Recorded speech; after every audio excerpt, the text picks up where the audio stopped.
আসসালামু আলাইকুম। ভিডিওটি করতেছি তাদের উদ্দেশ্যে যারা মনে করো এই যে সিভিল ড্রেসে দেখেন পুলিশ কিন্তু আপ ডাউন করতেছে। হ্যাঁ, পুলিশ কিন্তু এই সিভিল ড্রেসে কিন্তু আপ ডাউন করতেছে। কেন আমি বলতেছি পুলিশ সিভিল ড্রেসে আপ ডাউন করতেছে? অনেক ক্ষেত্রে ড্রেস পরে আপ ডাউন করতেছে।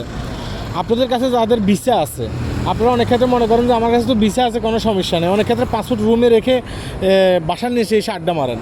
অনেক ক্ষেত্রে পাসপোর্ট রুমে রেখে একজন বন্ধু ডাক দিছে, আমার সাথে একটু বাইরে চল, হ্যাঁ আমার সাথে বাইরে চল, আমি একটু মার্কেট করবো, আপনি পাসপোর্টটা রেখে চলে আসতেছেন।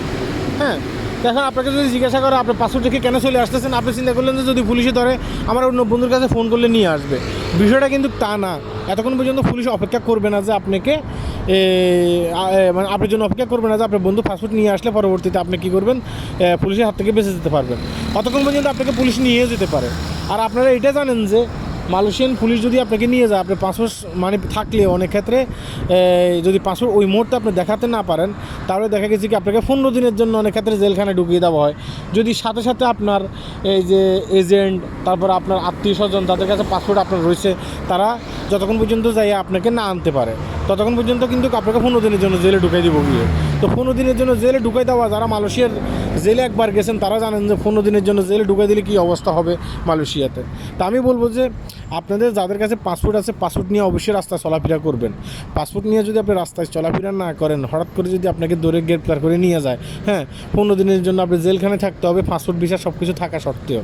তো ভুলবশত পাসপোর্ট কিন্তু রেখে যাবেন না। দেখেন মালয়েশিয়ান যে ইমিগ্রেশন পুলিশ আছে, তারা অনেক ক্ষেত্রে সিভিল ড্রেসে মোটরসাইকেলে করে এদিক সেদিক কিন্তু যাতায়াত করে। তারা যদি হঠাৎ করে আপনাকে ধরে আর আপনাকে যদি বলে যে আপনার পাসপোর্ট এখন দেখাইতে হবে, আপনি যদি পাসপোর্ট দেখাইতে না পারেন তাহলে কিন্তু বিশাল ধরনের সমস্যা হতে পারে। এটা কি আশা করি বুঝতে পেরেছেন?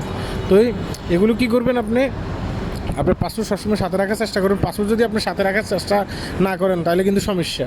আপনাকে যদি ধরে নিয়ে যায় তখন আপনি কী করবেন? কিছুই করার নেই।